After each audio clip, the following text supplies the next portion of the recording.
Good afternoon, ನಮಸ್ಕಾರ. ನನಗೆ ಗೌಡ್ರು ಲೇಡಿ ಬೇಕು. ಮಂಡ್ಯ ಸೈಡ್ ಆದರೂ ಪರವಾಗಿಲ್ಲ, ಮೈಸೂರು ಸೈಡ್ ಆದರೂ ಪರವಾಗಿಲ್ಲ, ಬೆಂಗಳೂರು ಸೈಡ್ ಆದರೂ ಪರವಾಗಿಲ್ಲ. ಇಲ್ಲಿ ಲೂಲು ಮಾಲ್, ರಾಜಾಜಿನಗರ ಹತ್ರ ಲೂಲು ಮಾಲ್ ಇದೆಯಲ್ಲ, ಅಲ್ಲಿಗೆ ಅಡುಗೆ ಕೆಲಸಕ್ಕೆ ಬೇಕು. ಅಲ್ಲೇ ಇರಬೇಕು, ಅವ್ರ ಮನೇಲೇ ಇರಬೇಕು. ಫುಡ್ ಆ್ಯಂಡ್ ಅಕಾಮಿಡೇಷನ್ನು ಸಪ್ರೇಟ್ ರೂಮ್ ಎಲ್ಲ ಇದೆ. ಸೊ ಅಡುಗೆ ಮಾಡೋರು ನನಗೆ ಗೌಡ್ರು, ಲೇಡೀಸ್ ಬೇಕು, ಜೆಂಟ್ಸ್ ಅಲ್ಲ, ಹೆಂಗಸರು ಬೇಕು ನನಗೆ. ಸೊ ಯಾರಾದರೂ ಇದ್ದರೆ ಅವರು, ಕೆಲವರೆಲ್ಲ ಇವಾಗ ನನಗೆ ಸುಮಾರು ಜನ ಫೋನ್ ಮಾಡಿದವರೆಲ್ಲ ನಾವು ಹಬ್ಬ ಆದಮೇಲೆ ಬರ್ತೀವಿ ಅಂತಿದ್ದಾರೆ.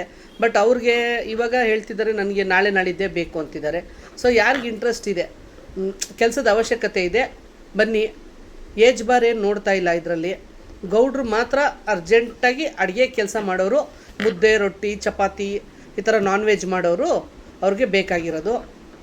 ಯಾಕಂದರೆ ಅವ್ರ ಮನೇಲಿ ಡಯಾಬಿಟಿಸ್ ಪೇಷಂಟ್ಸ್ ಇದ್ದಾರೆ, ಮುದ್ದೆ ಚಪಾತಿ ರೆಗ್ಯುಲರಾಗಿ ಬೇಕು ಅಂತಾರೆ. ಸೊ ಇದು ಲೂಲು ಮಾಲು, ರಾಜಾಜಿನಗರ. ಸೊ ಇದು ಬಂದು ಸ್ಟೇಯಿಂಗು, ಹೆಂಗಸರು. So food and accommodation with salary ಇದೆ. ಸೊ ಯಾರಿಗೆ ಇಂಟ್ರೆಸ್ಟ್ ಇದೆ, 15,000 ಅವರು ಹೇಳಿರೋದಲ್ಲಿ. ಸೊ ತಿರ್ಗೋ ಕಮೆಂಟ್ ಬಾಕ್ಸಲ್ಲಿ ನಿಮ್ದು ಇಷ್ಟೇನಾ ಅಂತ ಹಾಕ್ಬಿಡಿ, ದಯವಿಟ್ಟು ಕೈ ಮುಗಿತೀನಿ.